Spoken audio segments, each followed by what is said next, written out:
And we're back on the Mana Symbol channel. We got something sweet here.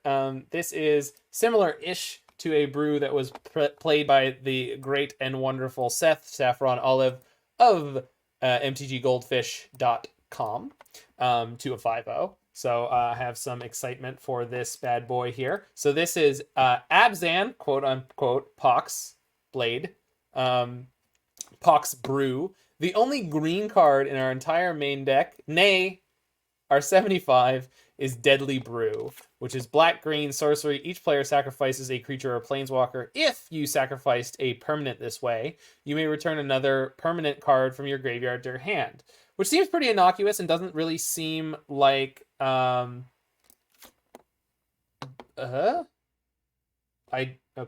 Let me see if that's incorrect, Roy. Which doesn't really seem like it's worth splashing for, but it is within the context of the rest of this deck. We certainly have a lot of powerful things that we can recur, permanent-wise. So, and that even includes lands, which is pretty crazy. I didn't really notice that at first, but if you have fetch lands or Flagstones of Trokair, you can do that. So just kind of increase your resources. And the Pox in the title comes from the card, of course, Smallpox. This is black. Each player loses 1 life, discards a card, sacrifices a creature, and sacrifices a land. This is, of course, a great combination with Flagstones of Trokair, and Urborg, Tomb of Yawgmoth makes it easier to cast on early turns of the game. We've got Stoneforge Mystic, which puts us up cards, Liliana the Veil, which puts us down cards, but also our opponent, Lingering Souls, which gives us something great to discard. We've got Kaya's Guiles. This is one of the best all-around removal spells in the format. We got Fulminator Mage, and we got the full package, quote-unquote full package of equipment, if you're not going to play the somewhat lackluster but occasionally fantastic Maul of the Skyclaves.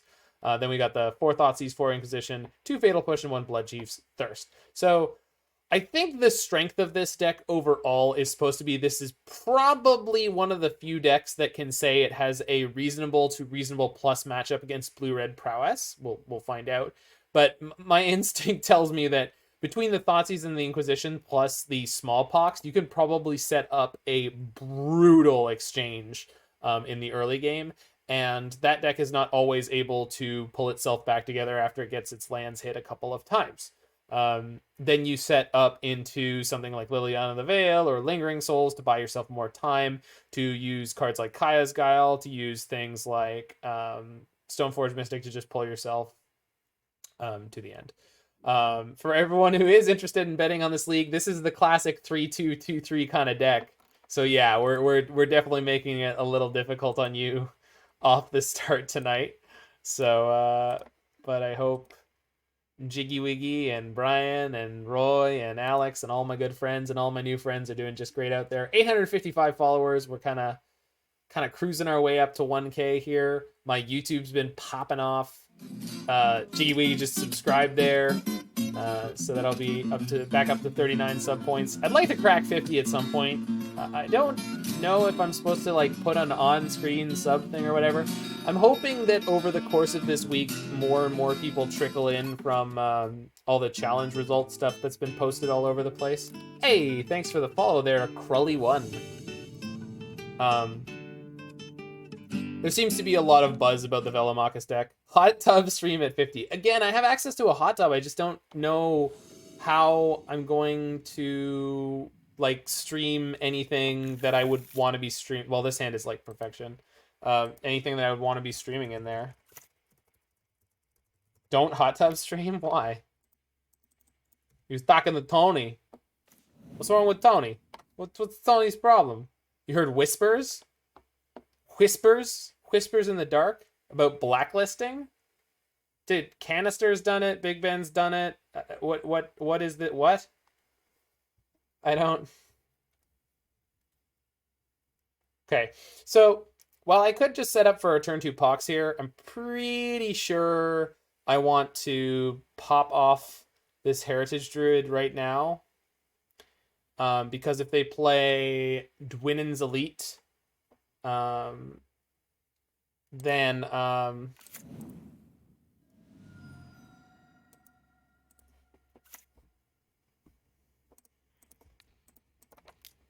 Dwinen's Leap. And then this is going to slow down my potential turn where I can cast the Smallpox, unless I rip another Black Source. But this does actually give me time to put down the Flagstones first. Or I could play the Triome this turn, then play Inquisition next turn, play Flagstones, Smallpox, and kind of be hunky-dory. So let's just check out their hand. I mean, once I'm committed down this path, I really can't change what I'm doing here. They have a Collected Company, but I should be able to stop them from casting it. They do have enough mana to cast this Elvish Archdruid, so I think I just got to let them have... they're going to play the Heritage Druid next turn, then we're going to Pox.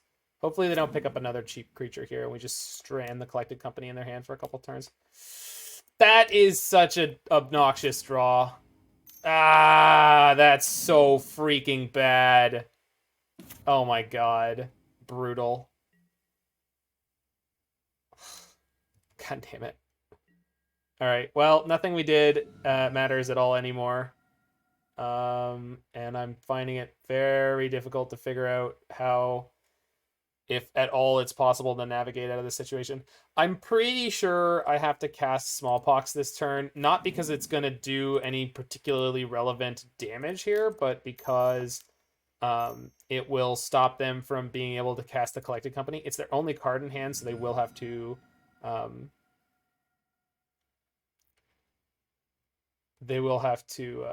discard it. And then it's possible Stoneforge plus Sword of Feast and Famine can get me going somewhere eventually. Flagstones is going to put in this land tapped, so I floated the white mana just sort of out of obsessive compulsive desire to get the maximum value out of it. I don't need... Well, no, I could just get the Godless Shrine. But yeah, this is pretty crap right here. Because they... Jeez Louise! And that's a warrior. And that's a warrior. So their Bramblewood Paragon made those both permanently large. Which is horrifying. I don't think there's any time here.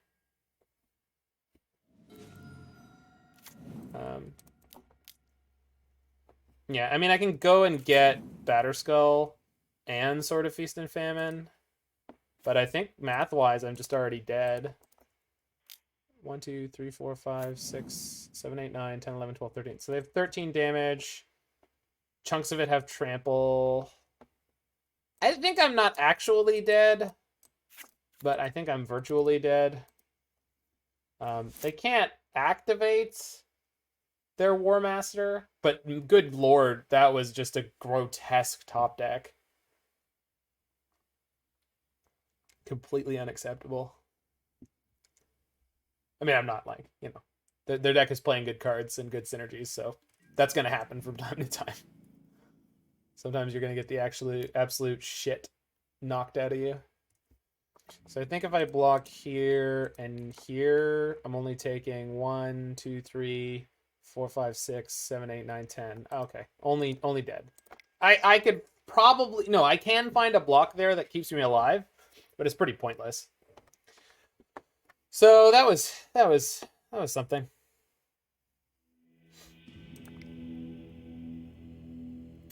So we don't really have any kind of mass removal in this sideboard. I think that's probably a huge part of the appeal of the elf deck, is just how they kind of do that they did there.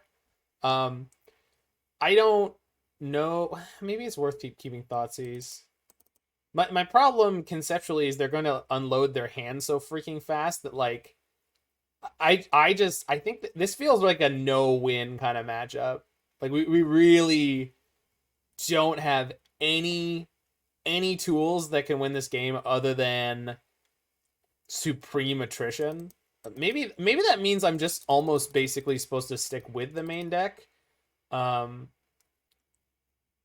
If only because, well, okay, we drew a bunch of Fulminators last game, and these are pretty useless here.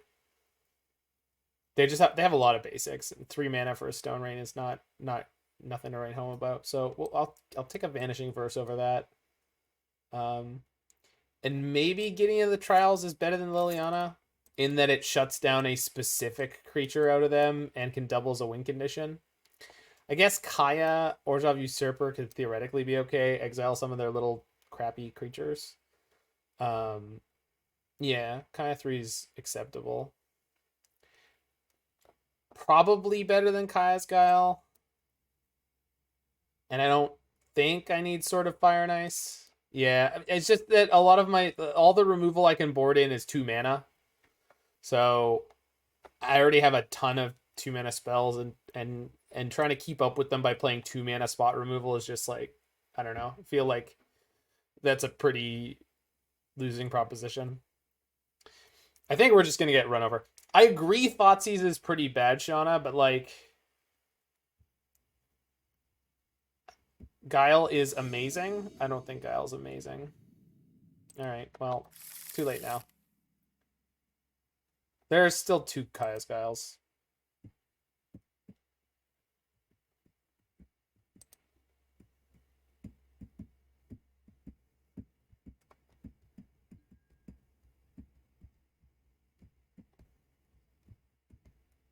Oh, this is going to be an incredibly painful early game.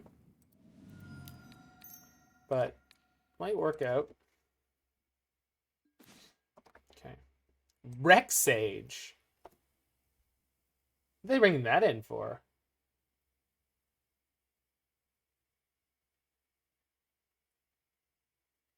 Oh, the swords and stuff, of course. Alright, so we take the Heritage Druid. We let them play out the Mystic, and then we pox them. Gives you a blocker, what's not to like. The fact that making my opponent sack a creature when they've got like 18 creatures is like pretty lackluster, in my opinion.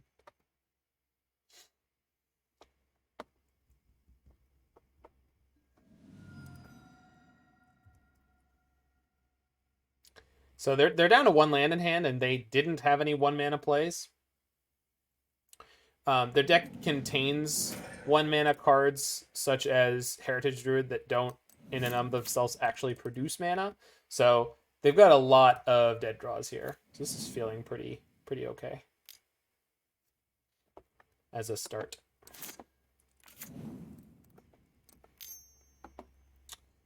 I think I'm getting Sword of Feast and Famine, which ironically this would have been a great spot to have the I don't know which one of these actually is going to end this game quicker. I mean, I've got Gideon in my hand.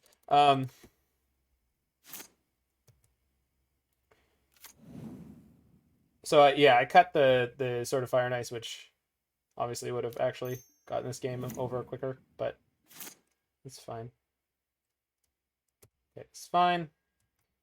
Pass this turn, equip next turn. Okay, they immediately chained out lands in their like 18 land deck, which is just awesome. Good lord. But that's okay. So if I put in the sword, they're just going to be able to kill it.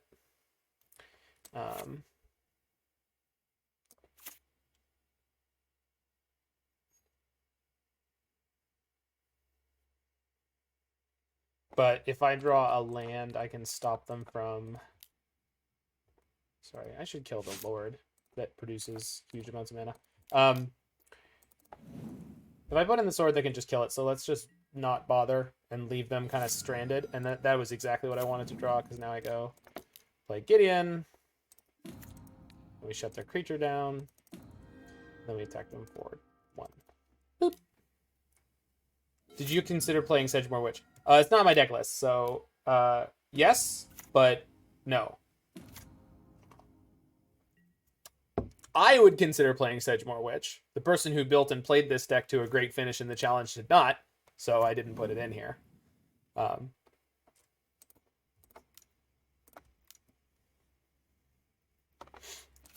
do, yeah, I think, I mean, I need to look at the Saffron Olive deck list.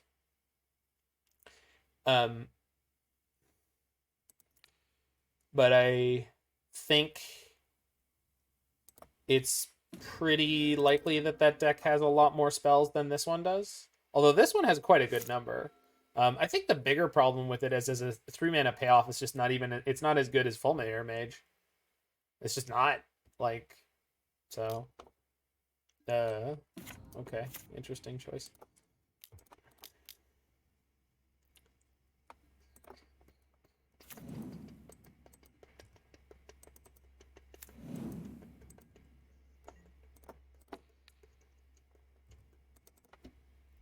So they're gonna play the Rex Sage and kill my Batterskull.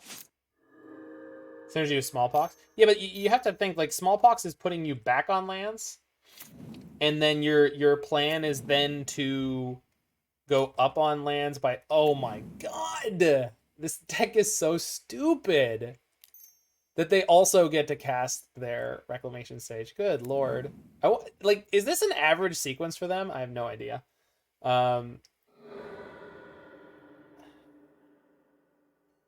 Anyway, the problem with saying that there's synergy with Smallpox is what in the hell? Why am I getting so many phone calls in like the last 3 days? Sorry.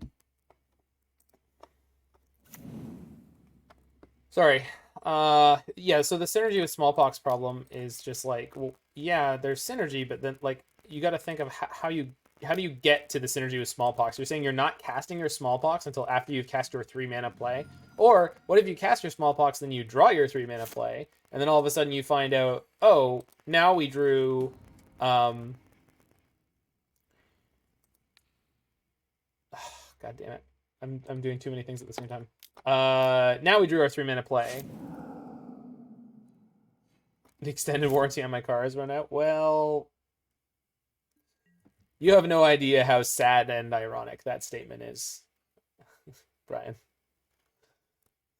Suffice to say, that statement is more sad and ironic than you could possibly imagine.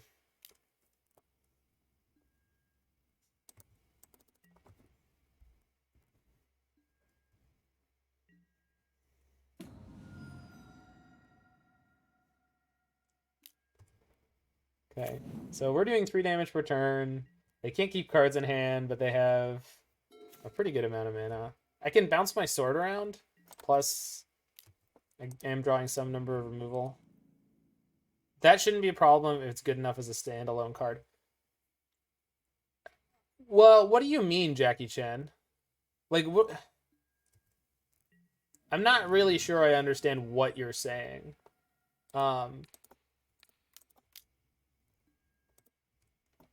Because, like, Sentinel Witch is clearly not good enough as a standalone card. You could play a 3-mana, 3/2 Menace already.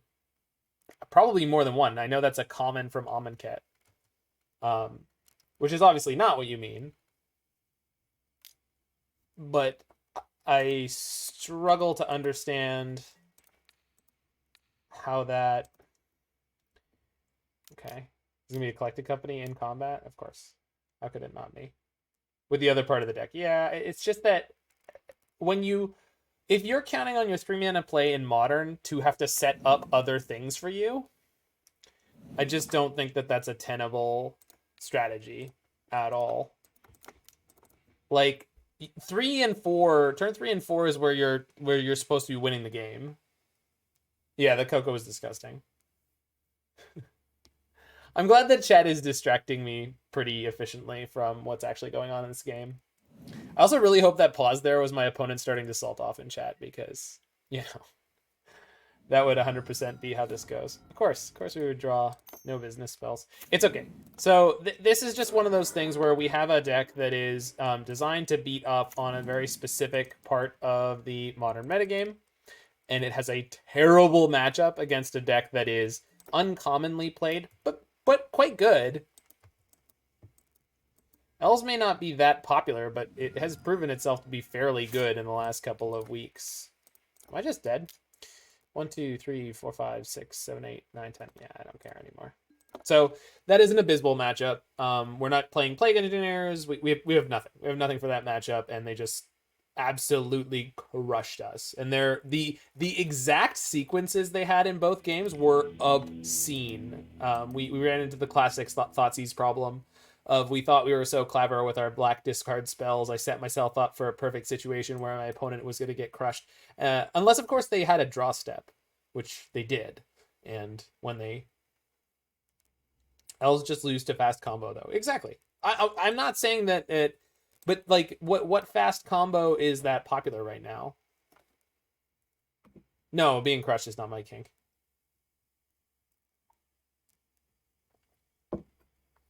I don't have any problem with that, but not my kink.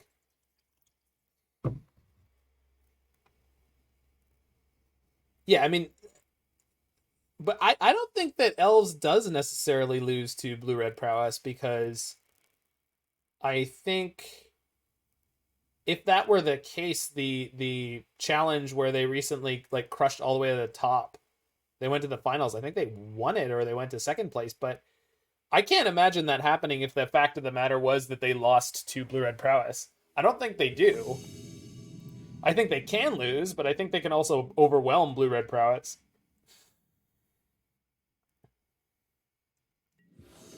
Like sometimes blue-red prowess has those hands where they just like turn one, serum visions or some nonsense. Hammers? What, hammer time? You talking hammer time? Because hammer time in terms of modern competitive leagues and stuff is basically evaporated. I don't know why.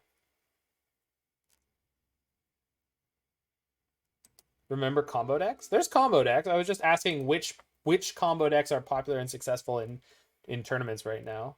It's like Amulet. I think that's the one. Okay, so we found a matchup where Kaya's Guile is going to be hot fire. And I'm glad this card in my hand is Inquisition and not Thoughtseize. Opponent says, it's my second league back in years, so it's definitely a learning curve. Ooh. Well, welcome back, Smitey.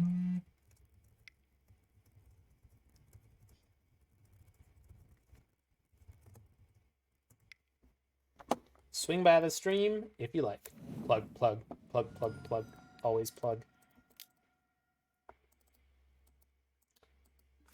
Yeah, Hammer Time is a combo deck. No lands. Double Skullcrack, though. I guess I'm taking the Rift Bolt. No, I'll take the Lava Spike, and then they go Exile, and then, yeah, whatever.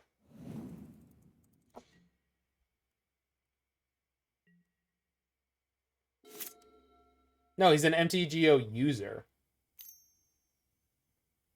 The problem he's running into right now has to do with the MTGO user end agreement, which apparently he made some flaw, and I have no idea.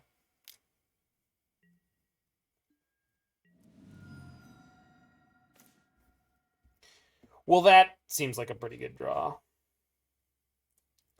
Although the question is, do I pox him now or pox him later? Pretty sure I'm supposed to pox now.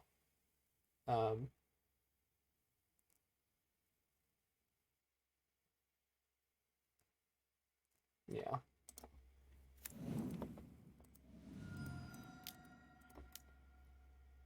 Well, it's just that,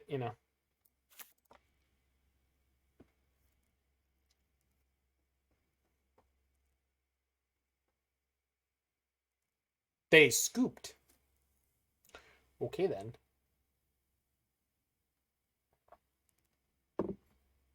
Right. Well, I guess for every time we match up against elves, we match up against burn, and something like that happens. Let's grab Kaya's Guile, Kaya, Orzhov, Usurper. Liliana's probably not good, but Gideon probably is good. And then Thoughtseize can probably hit the pavement. I guess Fulminator's not particularly good either. Knocking them off of red or white is pretty high pain threshold. I agree. There's a lot of things about this deck I found very interesting, Shauna. So that's part of the reason why I felt drawn to playing it, because I wanted to see how good it was.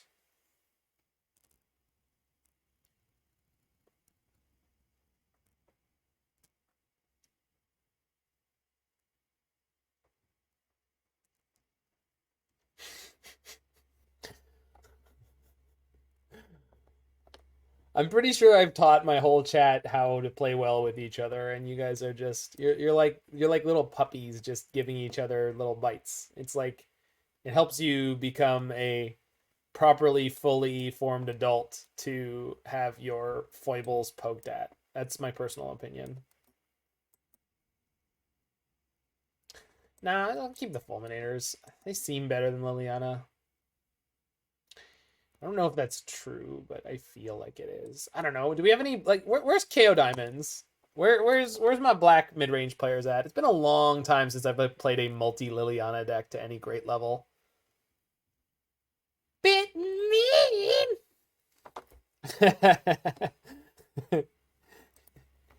Bit mean.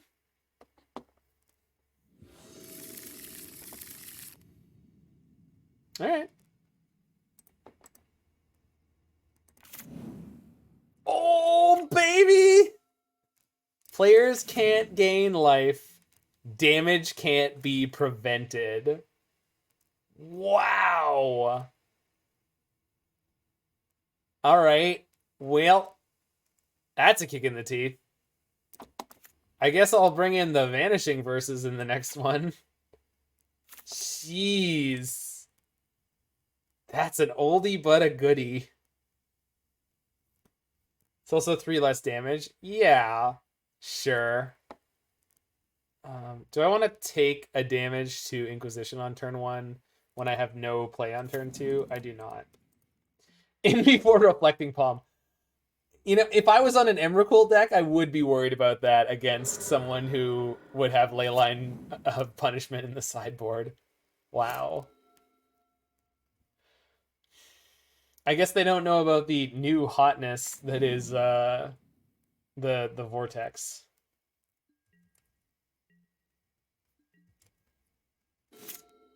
Voltaic Vortex? That's not right. What is it? It's a Zendikar word.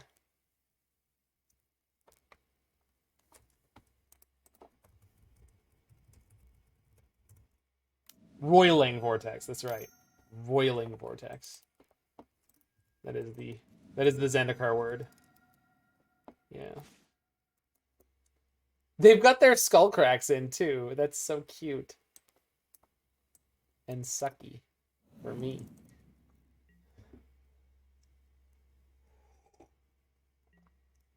Those are the kind of questions I'm asking myself, Shana.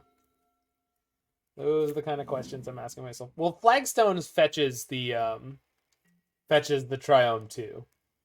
So it's more than 5 green sources, but only if you count kind of sideways, I guess is the way to say it. So I'm playing Kaya here. She has no ability to gain me any life right now, and she can't exile anything. But in theory, she might distract their fire. They might send a bunch of removal spells at Kaya. I boarded in Gideon of the Trials, and damage can't be prevented is one of the clauses on that card. However, Gideon also does have an ability where he grants you an emblem that says you can't lose the game as long as you control a Gideon Planeswalker. So I'm hoping that at least that part of the card will do something for me.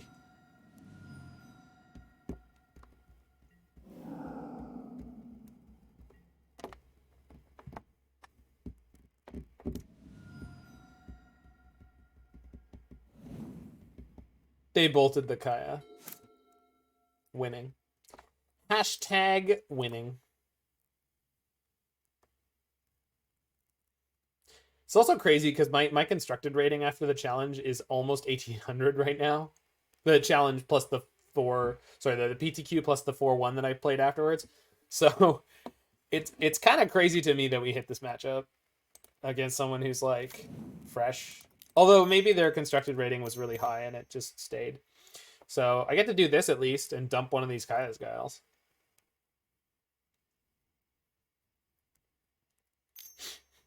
That's a pretty cool play, Roy. So they're gonna Skullcrack me? Do they have another 1 mana spell? Because this Rift Bolt doesn't have suspend counters on it.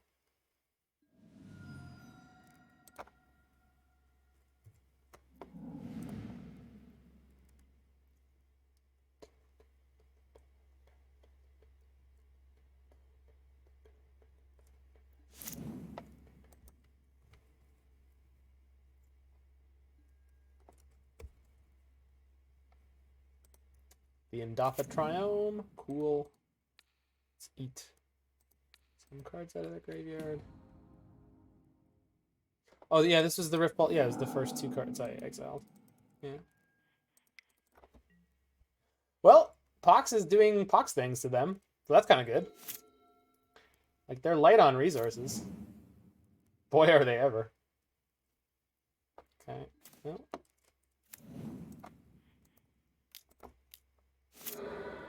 Chad. Chad. No Chad.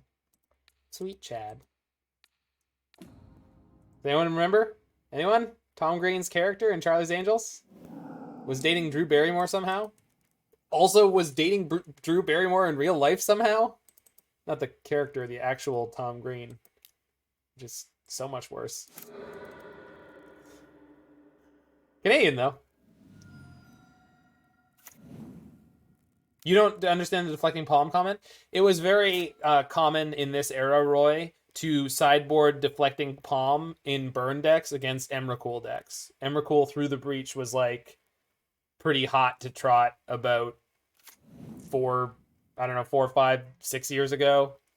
Somewhere in that margin. Like, I remember when I started back up, I think it had only just gone out of vogue as like a thing that people did as pretty standard. It does nothing with the late. You don't. You don't bring them in the same matchup, Roy. We're not worried about deflecting palm in this game. It's the kind of person who would sideboard Leyline of Punishment would be the kind of person who would still be stocking deflecting palm in their sideboard. That was the joke. The joke was this card is not normal anymore. And from the same era that this card was from, deflecting palm was a card that they would board in against the Emrakul deck, which is why I immediately said, well, I would be worried about that if I was on an Emrakul deck. But then I wouldn't know that they were playing something in their sideboard as hilarious as Leyline of Punishment. So I can make a flyer and I guess exile their graveyard, which with Kaya's next uptick, it basically gives me another Kaya uptick.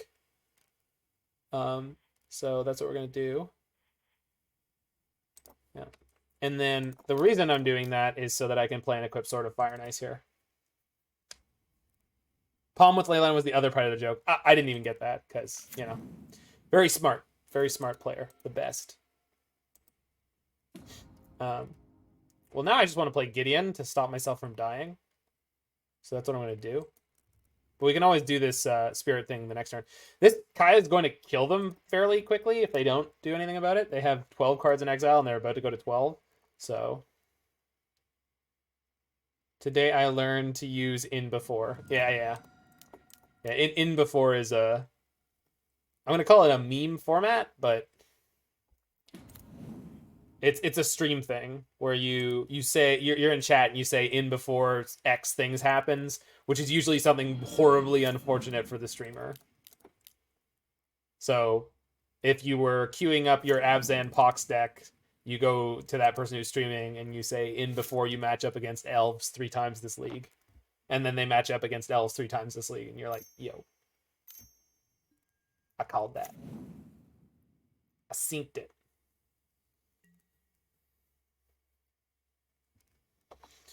I don't know, kill ya? Deals damage to target player equal the number of cards that player owns in exile, and you gain that much life. Well, not getting any life, but target player. Yeah, it's the thread or stream equivalent. Yeah, it might be from message boards, actually.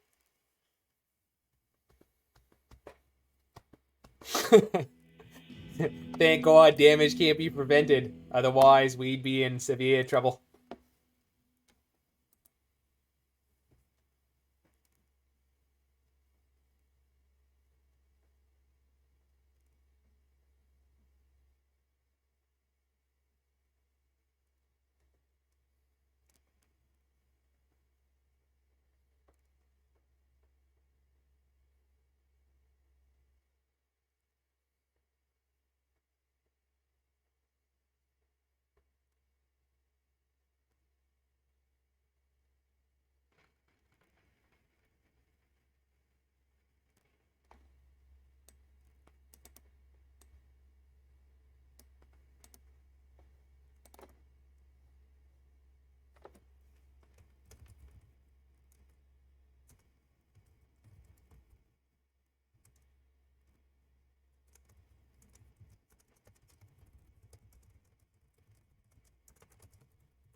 His damage can't be prevented. The moto equivalent of the floor is made of lava. Yes.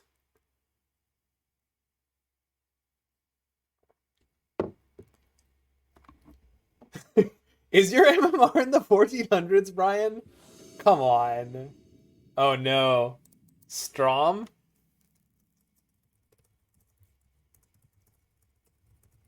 Okay, I think we're against Storm. Hugo Freitas regularly plays Storm. So this hand is garbage. It was pretty bad anyway. This is also not great. It has a turn 2 Pox, but I'm going to 5 here. This has a Thoughtseize into a Stoneforge, so okay. Yeah, and I think the way the curve in this deck is set up, this is how I want to mulligan this. This is assuming that I am against Storm. My previous hands would have been fine against other stuff. Uh-oh. Well, that's not good. Hugo's been on Electro Balance. I can't separate him from being the person who had like 22 Storm trophies. I say Storm trophies, I mean, obviously. They changed up again, yeah. I mean, it happened. Jeez! Well, that sucks. I guess nobody's playing Magic this game. What the hell do you take? Like, I guess we leave the Fatal Push and make them cast the Thoughtseize if they want to take my Stoneforge. That seems like the best plan. Yeah. Because, like, we have threats that discard doesn't matter against. Yeah. You guys came to the same conclusion I did. I was just illustrating the point. Okay. That's really bad for me. And even if I draw a discard, I either have to play it or the Stoneforge, but I kind of can't have it both ways. That said, I should have saved that for getting the Abzan Triome. I'm going to use this to get a Plains, and I really didn't need to do that. Oh well. Live and let die. Or whatever the song is. I don't care. I guess they might discard whatever I get here, so let's just get sort of Fire and Ice. Same as what they did. I think they're probably playing around the fact that we have discard. Mirror whether the chance. I mean, they might be playing just Dead Guy Ale. They're not necessarily playing Pox. Live in La Vida Loca is a song by Ricky Martin.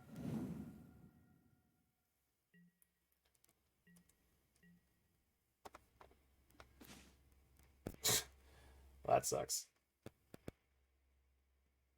Man, that sucks so bad. Alright, well. Guess I'll do that. Yeah, and like the Pox deck has a very interesting angle to it. That's what made it the first thing I wanted to play this week out of all this stuff that I saw in the challenge that was kind of interesting. The person I played against is when we were both 5-1, I believe. Yeah, and then or even 6-1. Yeah, I think it was 6-1. Well, can't kill that. But I can block it for a while. I don't really need the Stoneforge. It's just a 1 damage attacker as much as the tokens are. Actually, we can deal with this very easily. Like, all of our removal kills this card. Or we could just draw Urborg. Either way. I did not notice I had one. Which, you know, smart guy. And holding that card in this matchup would have been really... Jeez. I mean... I guess I take the Bloodchief's Thirst because it's a lot more flexible. So we just go attack with both and then cast Lingering Souls. I'm not even sure I'm supposed to be attacking here. I guess there's probably going to crack their Silent Clearing here. Like, that's what their mana is waiting on. Nope. Weird. Unless they didn't notice that my Urborg Tomb of Yawgmoth was giving their lands a mana ability. which it seems like that was. That's what it is, Roy. I gotta be able to lock her up. Lock her up. Lock her up. Oh, that's not as funny as I thought it was. I mean, it's kind of funny.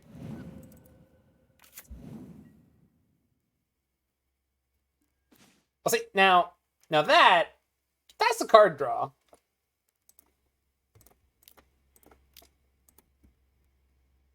Pog.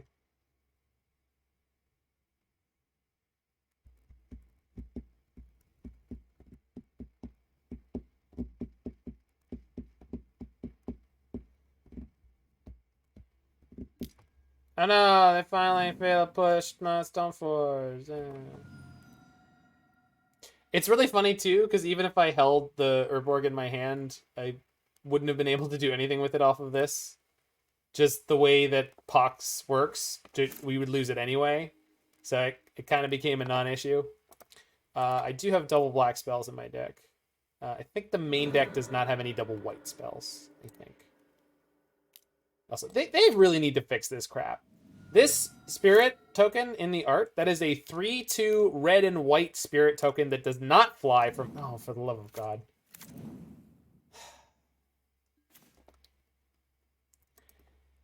All right. That does not fly from Strixhaven. So, like, I don't know. For a long time, Moto had its shit together, and it did a great job of always fetching the correct quote-unquote token for whatever effect you had. The fact they didn't equip here is super suspicious, so I'm not blocking. I can't imagine what that means they actually have in their hand.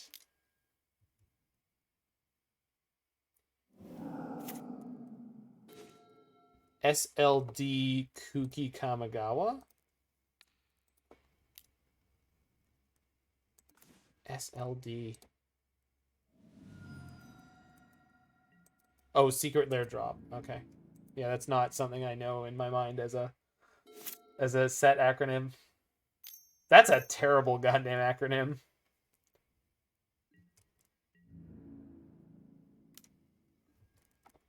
You saying the set name is Secret Lair drops? It shouldn't be Secret Lair Kamigawa. But if they were going to do that, wouldn't they just start like Secret Lair A, Secret Lair B, or Secret Lair 1, Secret Lair 2? Alright, just dead.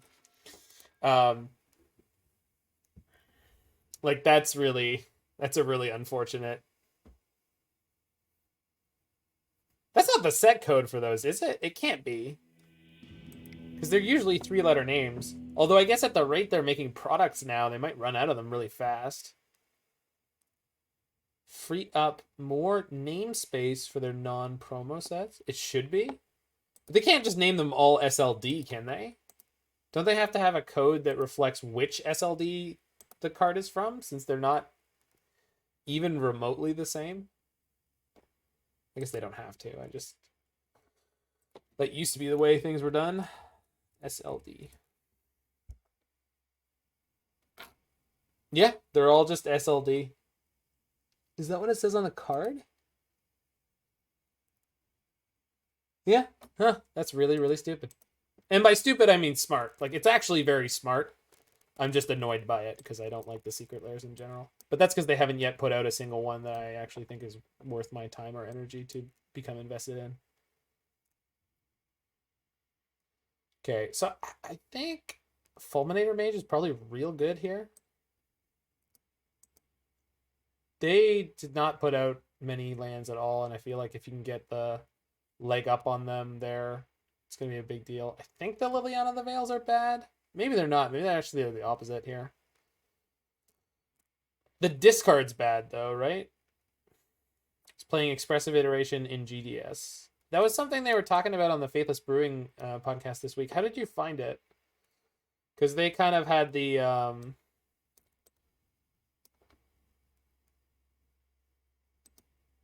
They kind of had the idea that's like maybe 2 or 3 is the right number for that deck. So the question is, on what turn do you think... What the hell?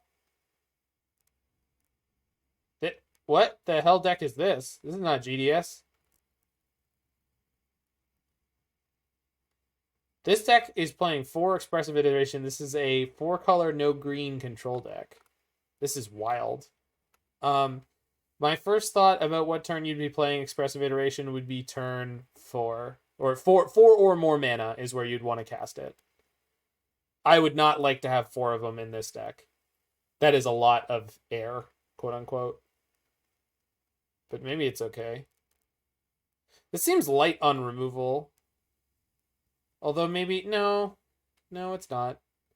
I mean, this deck just looks so wild. I don't know the first thing to tell you about it. I honestly can't give you a good measurement of anything about that deck without playing it, and not playing it a little. I think I'd have to play like 3 or 4 leagues to really get a handle on that. There's so many 1-ofs. There's so many weird 4-ofs and 2-ofs, and it's not committed to any one thing. Like 3 Fatal Push, 1 Lightning Bolt. It's like, I mean, sure, I guess. Too spicy not to share. I mean, it's awesome. That deck list was down with the sickness right there. Okay, so this is a heavy discard matchup. So I'm pretty inclined to keep this hand. It is quite likely that we just get crushed with it, but I also feel like there's multiple 6-card hands that also get smushed. Like, the nice thing about this hand is we just set up our mana, and it's like whatever comes along the way, we're 100% ready to cast. And I'm going to value that pretty highly on the play.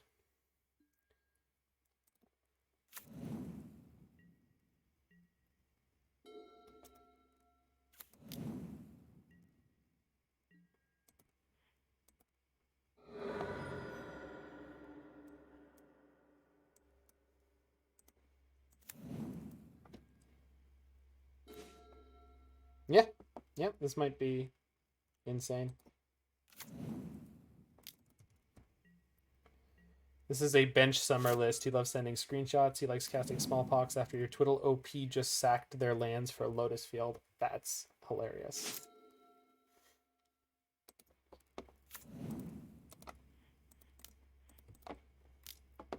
Bye, friend. Boop. Get out of here. Get out of here.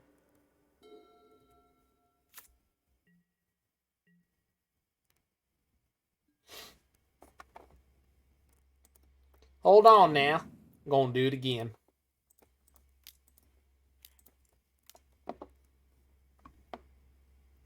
Nice interaction.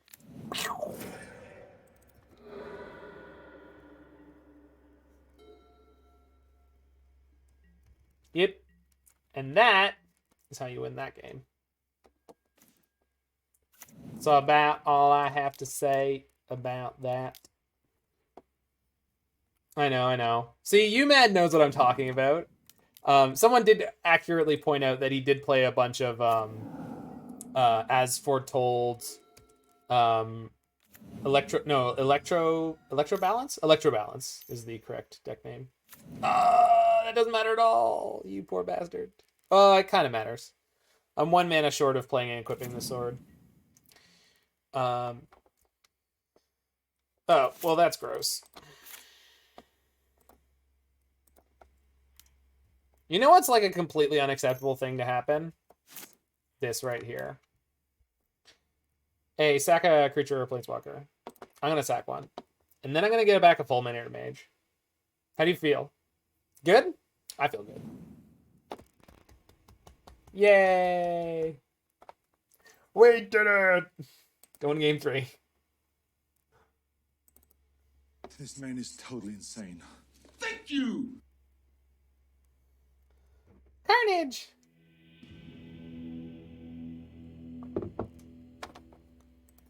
Oh, I also watched Predator in the last few days, Roy. Damn good movie.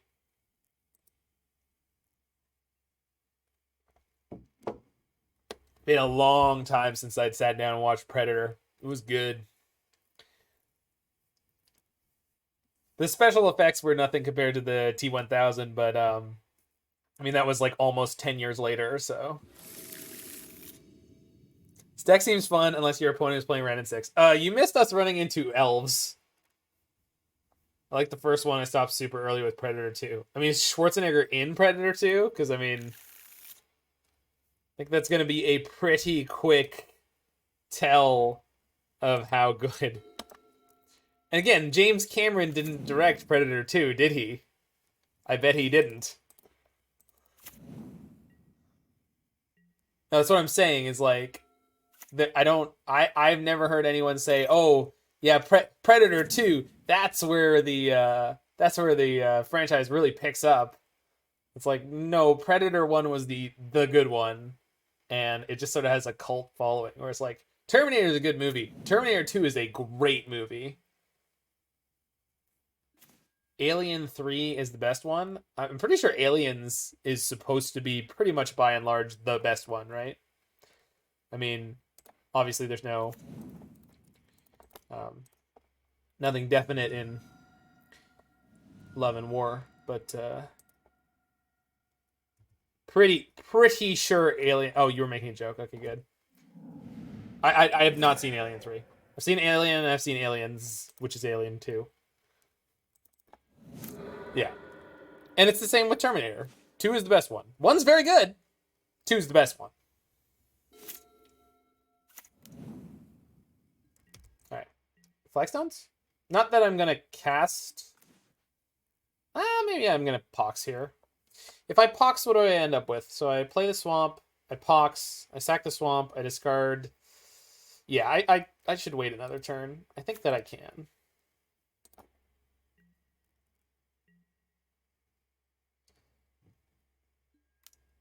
And you're binging Terminators? Are you continuing past Terminator 2? Because they get rough. Well, that sucks. Really bad. Oof. I did not bring in Vanishing Verse. I do not know how to sideboard. Remember that thing where I can make them sack it? That's so good. All right. Nothing's ruined. Everything's fine.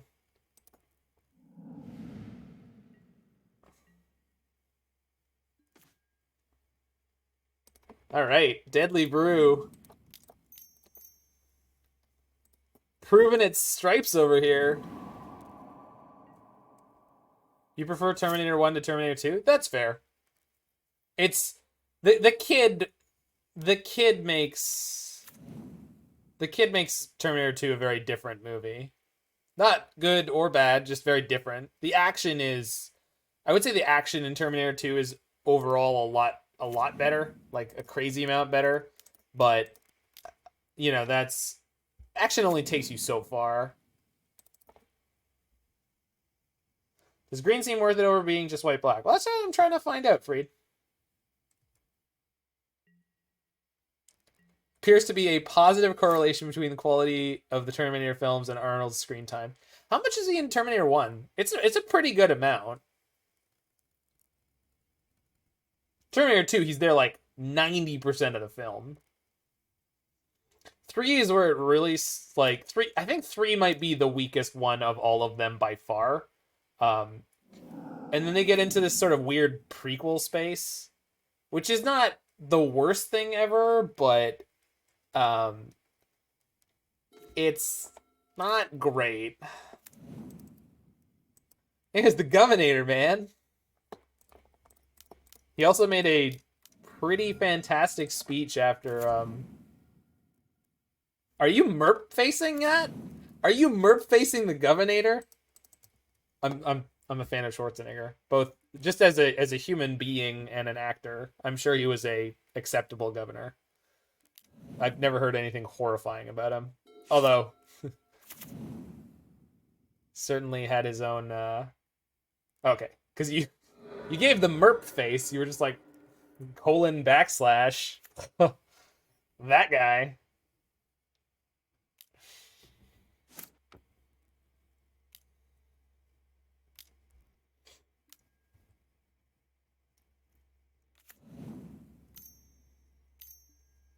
But he gave a pretty good speech in, I don't know, video form about the January 6th stuff, which I thought was great. And as a you know, Republican, or I don't know if now he's a former Republican. It was nice to see someone kind of taking that stance.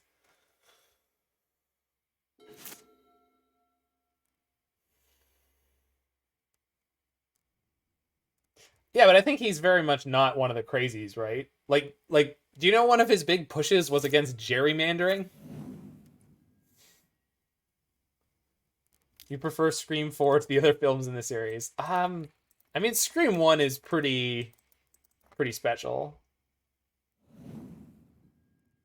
No, you're right, it invites the crazies, Brian, but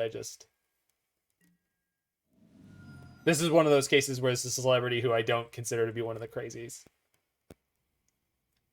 His foibles, such as they are, seem pretty par for being a elected official at this point. Woof. Opponent drawing the ultimate haymaker in the matchup. Lingering Souls.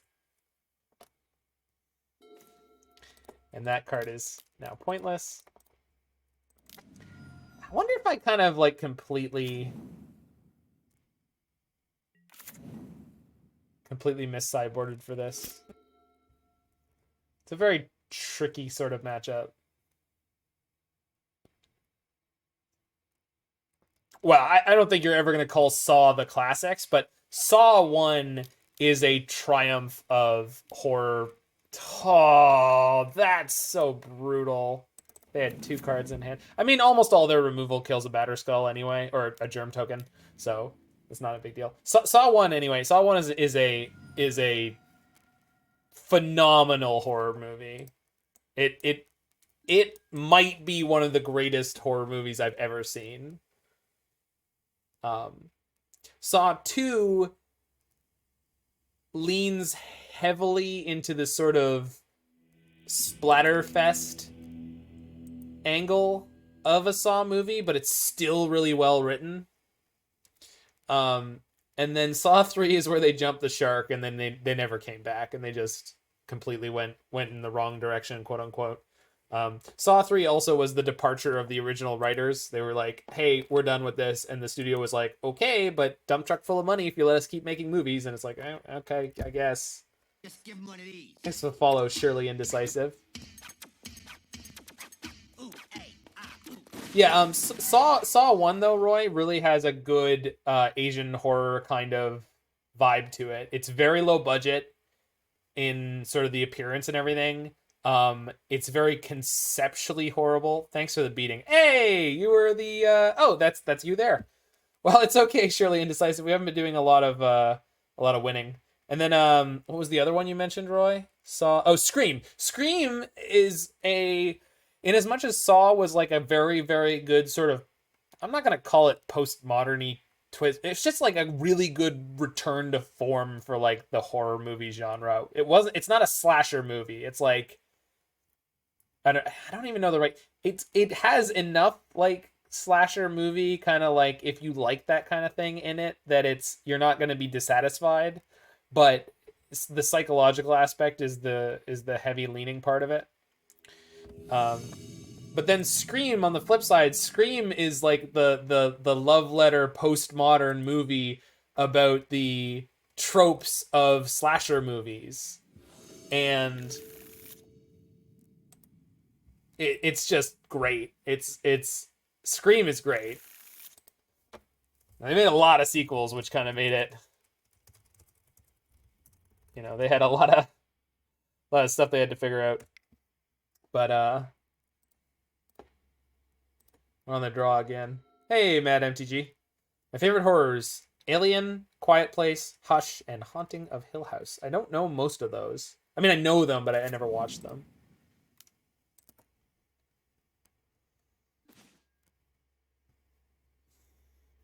Nothing is scarier than the Candyman. I barely remember that movie. I had a girlfriend in high school, and we loved watching bad horror movies and good horror movies.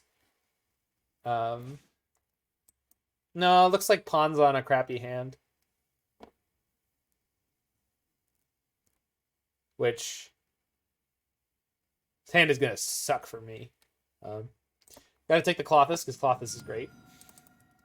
It's not even that Ponza's not great for us. Ponza can be quite easy, I think, but we just don't have the right hand for it. Like, I had to mull to 6, and it's a pretty medium 6. Like, I kept it on the back of, I got to bottom the Batterskull, and then we immediately picked up a sword. Like, we're going to end up with all our equipment in our hand in a second here. They've got 2 bolts for the Stoneforges. Although, if they play the Seasoned Pyromancer, they might end up discarding the other bolt, assuming that they don't need it. And so that might open the door for us here. Excited for the Peel reboot. Like, Peel region of Ontario, or is Peel something I don't know? Cabin in the Woods, yeah. Cabin in the Woods is like Scream. But Joss Whedon did it in a great way. Cabin in the Woods is I think it's specifically parodying Evil Dead, kind of. Like, not directly, like, not in a way you'd be like, oh yeah, I remember this scene from Evil Dead, but like, it's Evil Dead in a good way. Yeah, it's like they took the sort of premise of Evil Dead and then they went their whole, yeah, Evil Dead's great. Well, in this case, we're specifically talking about Evil Dead, right? Army of Darkness is the sequel that is, again, conceptually related but very different. Yeah, Army's all right. It's definitely a good movie, but it's Evil Dead is the, yeah. Parody when they figured out Evil Dead was too cheesy. Wait, what? Are you talking about in Cabin in the Woods, or like a parody, like one of those like scary movie ones?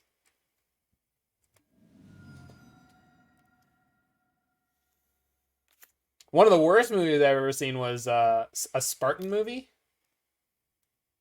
The original Evil Dead was supposed to be a super serious, scary film. It is. Oh, Jiggy, I love meta.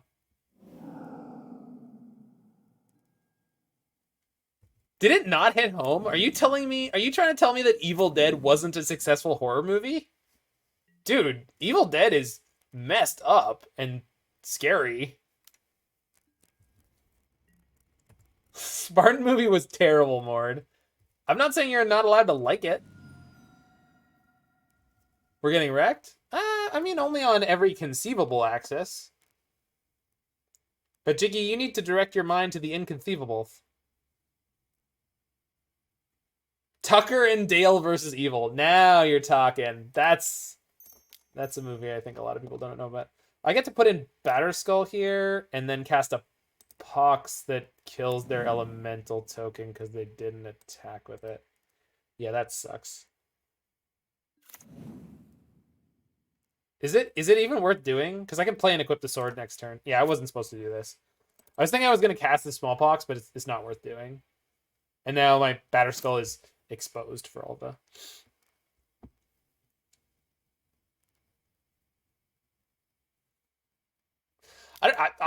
I mean, maybe you're talking about a different movie than I am. I remember, like, the 70s Evil Dead movie is, like, shockingly messed up and, like, really brutal in my mind. That movie, and I've watched it recently, and then I watched the reboot recently to sort of jigger my mind on it, because I remember I saw the reboot first for Evil Dead, and yeah.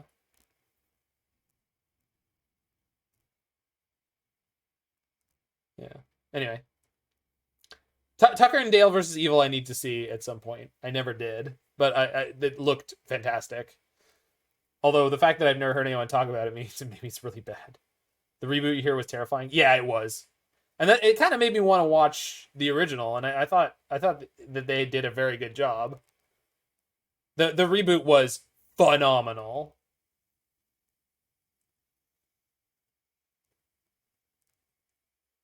It's known for can't more than being scary. Oh, it's news to me. Yeah, this Karn is a really big problem here, huh? Are they gonna plus on my Batterskull? Is that what they're trying to figure out? How do you feel about the Leprechauns? I think you should ask the Leprechauns how they feel about their movie. They're down ticking. Okay. Yeah, this is terrible for us right here. I think the green-red min-range in general is not the worst matchup, but these Karn versions are going to be really crap for us. And again, we haven't drawn any of our 2 Lingering Souls. This deck list is a little short on Lingering Souls, but Pox should be fantastic in this matchup in general. They get Ensnaring Bridge. That's so crazy conservative. Wild. I guess it makes sense. They can buy infinite time with Tireless Tracker.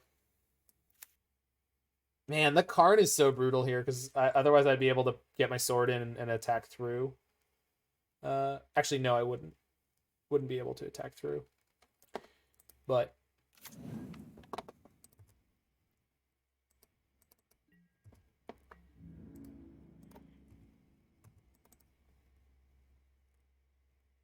it's the harder matchup. Oh, it's Bench Summer themselves. What up, unit? Wow, it's an aggressive block. Okay. What? Ah, no, I clicked through the stupid menu thing. I thought it was... that's fine. It doesn't matter. We were going to die anyway. All right. I was supposed to kill the Bloodbraid and the... Yeah. Well, that was no good. It's not actually a big problem, but I definitely punted there.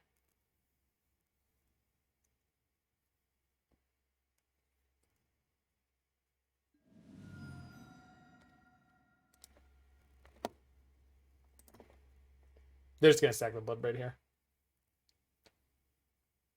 Me and Amplumox is coordinating with this list. Switched all the push with Thirst because you beat him because you ran in 6 in the showcase.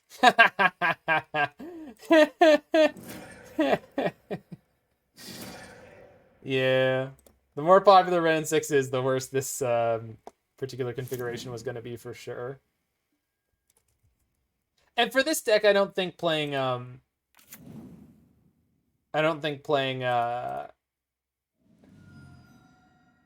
sure, yeah, Fracture.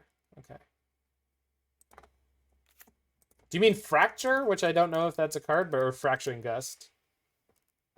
All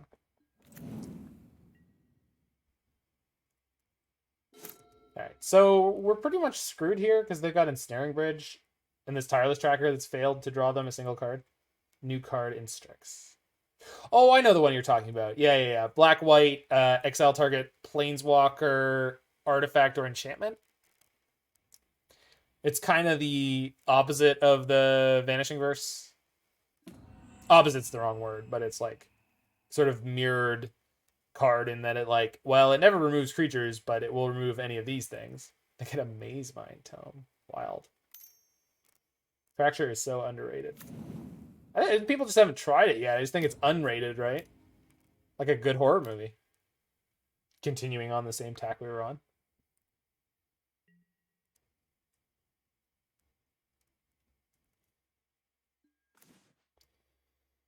I mean, that's something. It's kind of something crap, but it's something. Little late.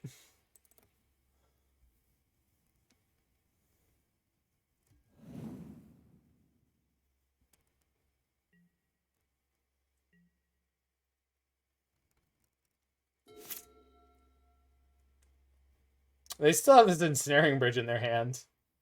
I'm wondering if they're ever actually planning on casting it. It was such a weird get for them. And like they're against a discard deck, right? Like what a strange way to try to like create insurance. Like, oh man, better get this Ensnaring Bridge in case I need it later against all the creatures that they have. At the time, I think I only had Stoneforge and Batterskull. Oof. Yeah, we're done here. Way too many engines on their side of the battlefield, plus the Ensnaring Bridge. I'm just going to scoop out. Wayne's World 2 was better, I feel, than 1. Yeah, probably.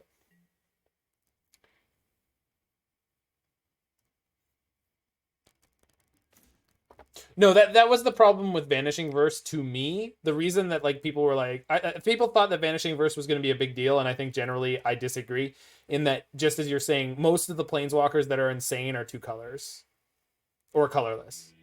The only one that's like even remotely played is Jace the Mind Sculptor, and I say even remotely played because it's like in Esper as a support card to Teferi Hero Dominaria, like. They don't even like that's not even their primary planeswalker.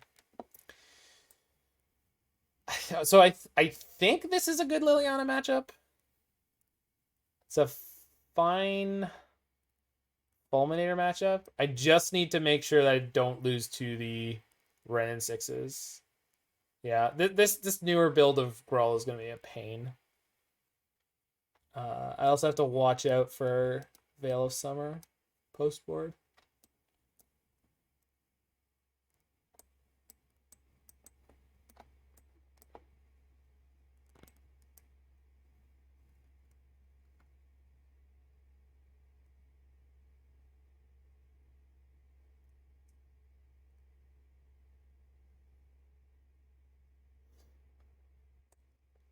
I don't know if I want any of these planeswalkers. It's hard to tell. Yeah, this deck is very awkward for me to sideboard half the time. More than half the time.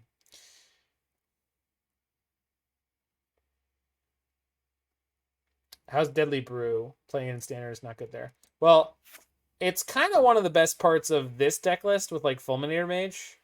Because we've already done it in a game where we Fulminator Mage the opponent, then we Deadly Brewed it back, then we Fulminator Mage the opponent, and it was like they just couldn't come back from that. Deadly Brew also makes your opponent sacrifice planeswalkers, which certain decks are not good at putting out multiple planeswalkers. So I think we just need to find the right hand. Like this one.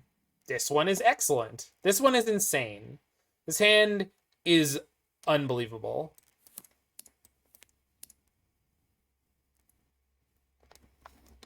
The only thing that would make this better is having a Urborg Tomb of Yawgmoth in the opener here. Casino, 1000%, no question. Let's go, baby.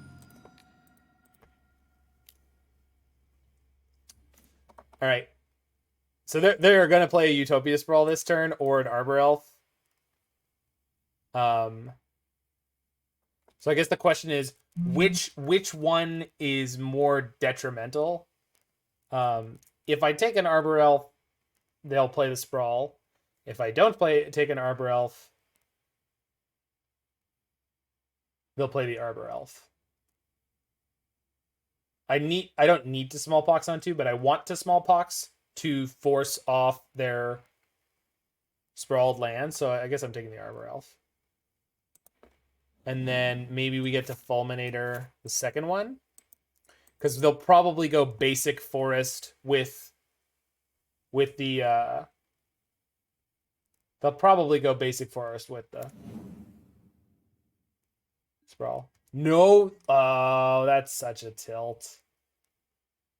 Opponent's a jerk. I can't believe they just did that. That's so sketchy. I guess we can kind of slow roll it though. So next turn we could just Fulminator. Maybe they know what we're up to, and so they just went for a strategy that helps them dodge it. Maybe they drew a lightning bolt and they're about to bolt my no. Okay, well we'll see. We'll see how they choose to deploy their stuff here.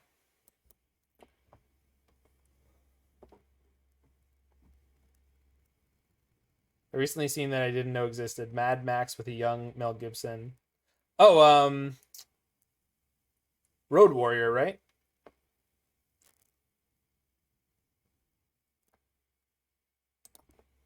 Road Warrior, baby. It's one of the many things in my life that I know thanks to South Park. Because at least one of the kids has like a Road Warrior poster. Mel Gibson, Kyle. Mel Gibson. Road Warrior's Mad Max 2? Yeah, but that's the Mel Gibson one, right? I'm not wrong. Also, it's not Mad Max 2 though. It's Road Warrior. Like it's the second Mad Max movie, Mad Max Universe movie, but it's like it's not Mad Max 2 Road Warrior for some reason in North America. It's just Mad Max, I think. So I can get a swamp on this one. Not put myself at insanely low life totals. Yeah, we'll float the one. Oh, I should have attacked for one. Oh well. I'm not going to worry about it, and neither should you.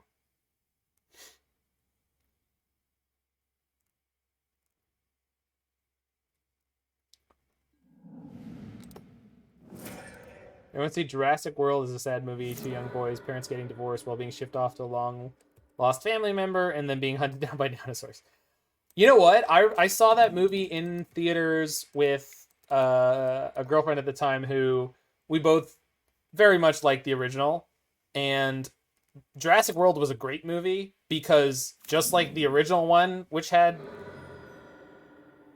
the niece and nephew characters of the old man crazy professor,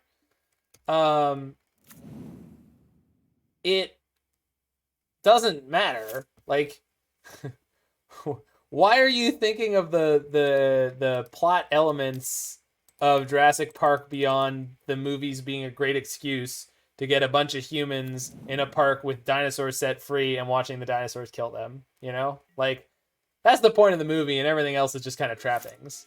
Like that was the great part about the originals, having like the really cheesy characters like Jeff Goldblum playing the chaos mathematician, and among all the archaeologists and you know, sort of historical. Jeez, what a draw! I mean, opponent played this like an absolute pro. That opening sequence was obnoxious. What's better than American Psycho? Lol, that movie's awesome. I mean, I like it. It's just, I think most people find it very confusing and off-putting and not, you can't, there's no, it's like what most people, I think most people will watch that movie and they go, what the hell did I just watch? Like, I don't even know what that was supposed to try to be. Which is kind of what it's supposed to be, but I think that is very off-putting for people.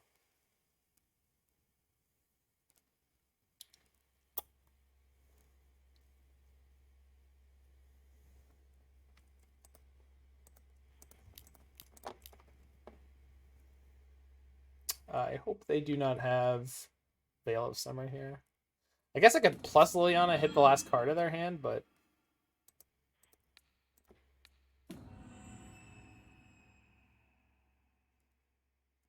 you know, movie I don't like, The Shining. I mean, I get it. I get not liking The Shining. It's a good movie, but it's like, I get it. It's slow.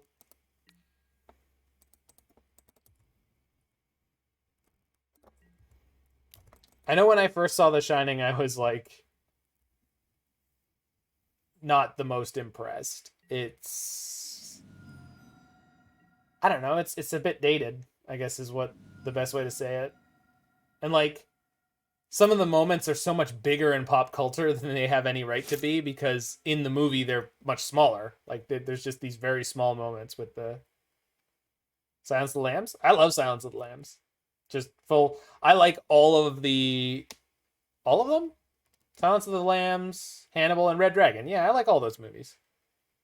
All the Anthony Hopkins Hannibal movies. I like them all. They're not great movies. I mean, they're good if you like that kind of movie. They're not perfect. I like them a lot, but I would understand anyone who said they didn't.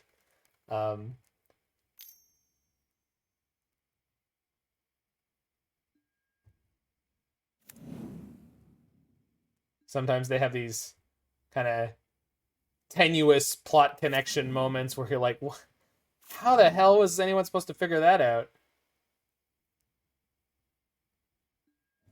Yeah. Buffalo Bill was great. Goodbye Horses, the whole bit. Okay. And that's an animate Clothis, so Liliana dies. What a draw. Manhunter? Don't sleep on Manhunter. I think I saw that. I thought it was awful, but maybe I'm thinking of a different movie. Hannibal Rising? I bet I'm thinking about Hannibal Rising. All right.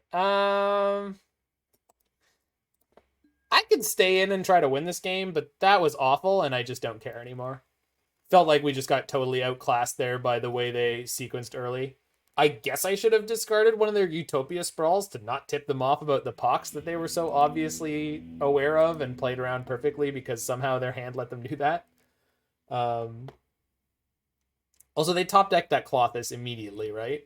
So, yeah, Red Dragon is... I think Red Dragon's the best one of those movies with Ralph Fiennes and Edward Norton. Like, it kind of doesn't get better than that. Oh, and the greatest actor of all time. Not the greatest actor of all time, but one of the greater actors of all time. Gary Oldman.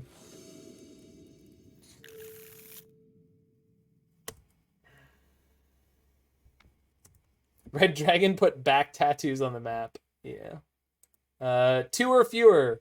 Doomers. Doubters. You are the winners. 2 or fewer was the prediction result. We did not do well here. We are against Wilder Nicodle. Okay. Okay, so we're on a 25 land deck. This hand is pretty reasonable, so I'm going to keep this off the bat. I paid you. You're paid. I'm not a racist, but American History X was a great movie as well. I think I'm pretty sure I'm supposed to ignore everything after the words you said that were "I'm not a racist," but I don't actually remember what American History X is about, so I think I'm thinking of American Graffiti. I know I am now. American History X is the influential black director, right? And his name is one of the best Edward Norton movies. Yeah, I think I'm thinking of the right movie. Crap. What is the name of the director?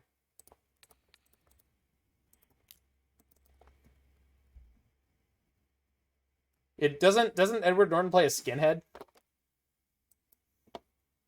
Well, they mulled to the combo. Oh, what? Ah, no. All right. They mulled to their combo and they found a single piece of interaction. So next turn when we start blowing up their lands, this is basically going to be over. So they have to draw Remand, Mana Leak, Archmage's Charm, or... I'm not sure what. We're just talking about movies we love. Ace Ventura 2, When Nature Calls. One of my all-time favorites, and always will be.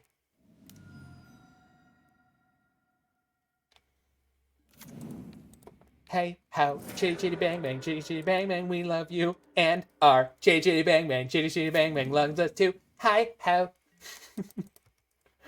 I adore that movie. I really, really do.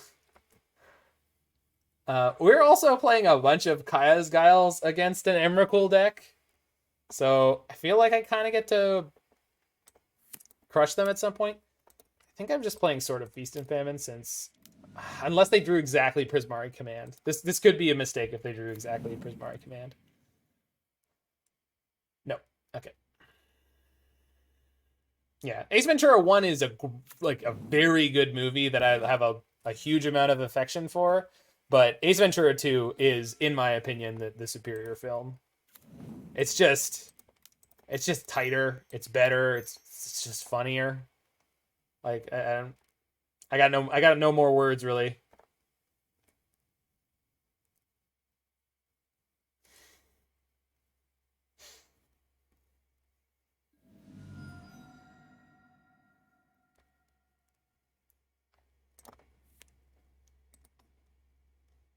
The girl is hotter.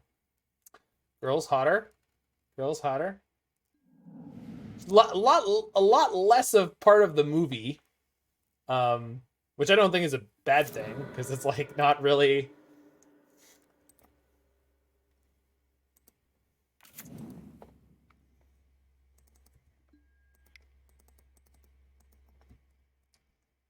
Yeah, if I'm remembering her correctly, yes.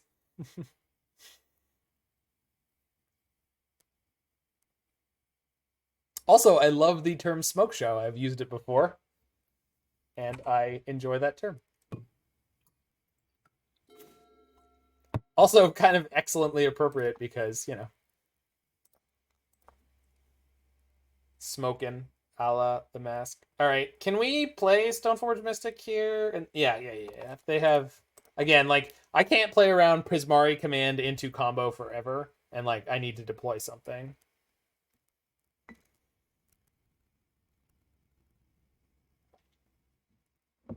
Leo is also your favorite actor as well. He doesn't make a bad film. I haven't heard great things about Once Upon a Time in Hollywood. Some people really like The Great Gatsby, which I read the book and it's pretty. It's something. That's something.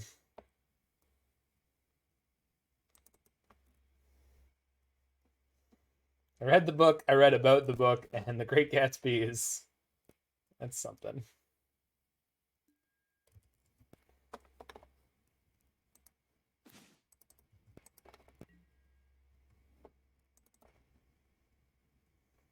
Blind Diamond, TIA.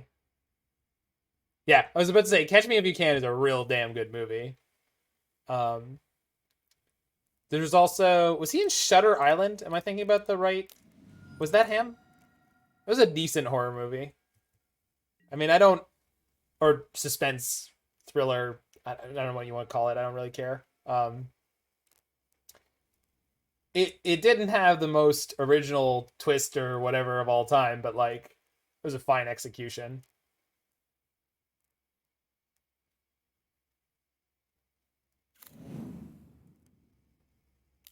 Zivalakut Stoneforge. EE on 2. Oh, it's desperation time for the blue-red breach player here. I know exactly what 2 cards they have in their hand, so no point in playing Inquisition at the moment.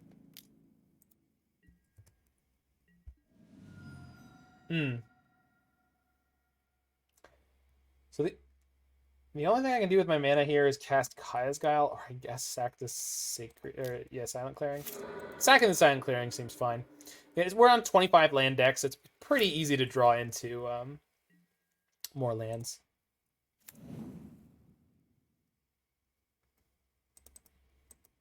I do not remember that being part of the movie. You mad? I don't remember that being part of the movie at all. So was that part of his backstory, I guess? Maybe that's why I vaguely remember that being part of the movie. Or don't, as the case may be. Yeah. Okay. Yeah. All right. Well, I can't put off doing this any longer, just because I want to actually make sure I can connect with my Sword of Feast and Famine this turn. Yeah. I remember now. Which reminds me of what was the horror movie or thriller horror movie that was about the Super 8 film in the attic? What is that movie called?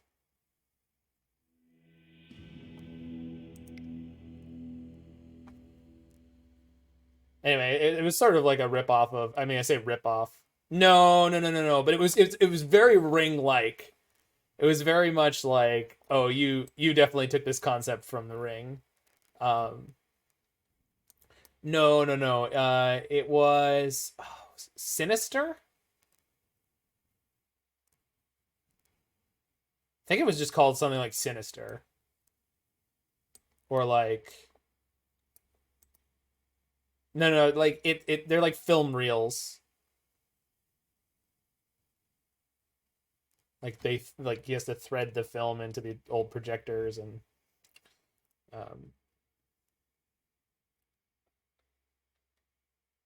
okay. With Ethan Hawke. Yeah, I think that's right. Oh, you know what was terrible? With Kevin Bacon. Oh my god, there was this horror movie with Kevin Bacon from just like 2 or 3 years back. And it was so bad. It was just another one of those, you should have left. You should have left. Oh my god, so bad. It is one of those movies where the preview was like, yeah, I guess that could be okay. Like, they got a good vibe going. Hollow Man. Hollow Man was like a kind of slasher movie. It wasn't really, that's like a monster movie, right? There we go. That's better. Um, I think listed under Kevin Bacon horror movies, by the way, Tremors.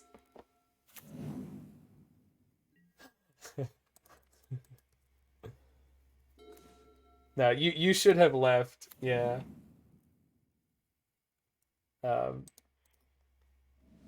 You should have left was Garbo. It was very poor.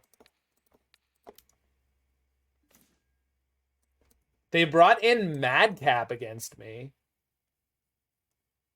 I'm gonna let him keep it.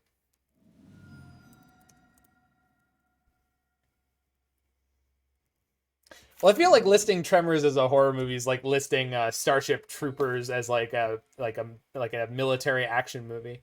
What about Nick Cage movies?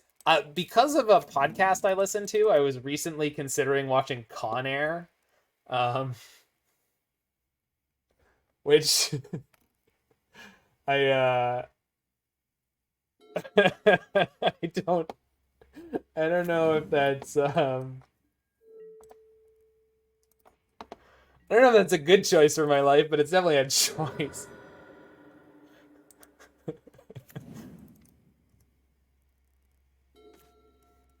Con Air is Dave Chappelle's third best feature film. I'll let him know. Sure his fans will be very happy to hear that. All right, if this resolves, this game is real trouble for them. I can't believe they sideboarded into Madcap here, but I guess lots of people are playing the blue-red breach deck and they probably don't understand what their matchups are, etc.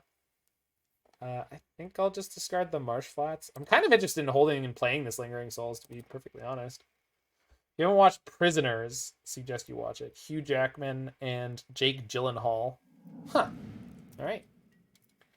I will look into that. Opponent discards the island, so they have the Madcap in hand.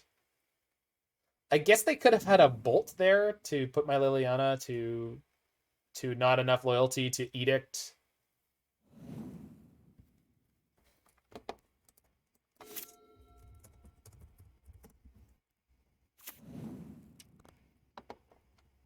Sinister, yeah. Sinister was the Super 8 film movie. It was pretty good. It was pretty good. All right. That is an interesting choice, opponent. I'm not even going to downtick my Liliana. I'm going to Pox that away. Yep. Yeah, I mean, I don't...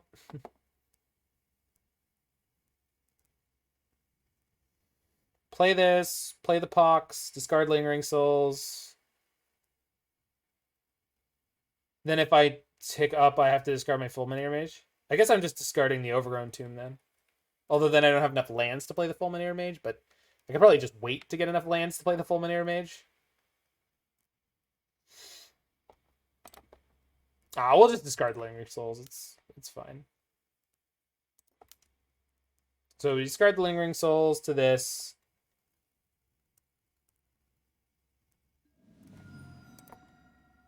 Discard the Overgrown Tomb to Liliana, and then we'll just wait to find another land for the Fulminator Mage. The other movie was not good. The Quiet Place. I don't know that one. I've seen a lot of horror movies.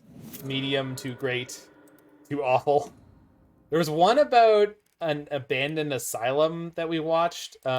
My roommate in university and I had this thing going for a while where we went through Netflix and we just went for every horror movie that had like 2 or less stars. So some of them had 1 or 0, and it was a time. We saw some truly abysmal movies, and one of them was like a teen sex romp that goes to an asylum and it's like full of ghosts. Bird Box? Don't know anything about that one. I do have one of the greatest horror movies of all time to talk about, but that's at the that'll be during the break. So what do I have to say about the Abzan Pox Brew deck here? It's fine.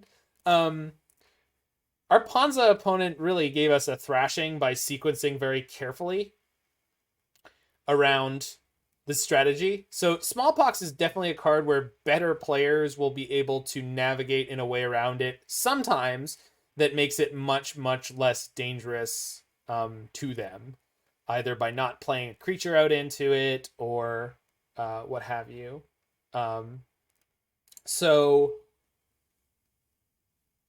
play with caution, I suppose. The Fulminator Mages seem like a really good 1-2 punch with the Smallpox here, and I really feel like this is almost definitely a better deck than the one that plays Sedgemoor Witch, but I can't really say that with any definitive feeling, just because I haven't played that deck and I have not watched that deck being played. I just know of its existence. Deadly Brew was great in a couple of spots. I think you need to play this deck a little bit more than what I just showed there to sort of figure out which mulligans are good. We won with some really weird keeps, but obviously overall 2 and 3 is not a great record. I feel like the mixture of interaction in this deck is definitely like has a lot of room to be tinkered with. Bench Summer was here earlier making some comments about what he and the opponent that I played, Ampelox, in the challenge, who's playing this specific deck list, Amplumox, were playing in the challenge. So this is the deck list that Amplumox was playing. So if you are looking into future iterations on these decks, pay attention to the 5-0 dumps, pay attention to Magic Twitter. If you look for Bench Summer or maybe Amplumox, maybe you can find them, and that they will be able to provide sort of up-to-the-minute updates on this. This sideboard here is really awkward to me. Like, Gideon in the Trials is just not a card I've seen a lot of in a long time. 4 surgical extractions is completely bonkers to me. I guess I was probably supposed to bring them in against the Through the Breach deck, because if you can discard one of their combo pieces and just surgical it out, that seems really, really good. Obviously, I beat them by just like kind of messing with their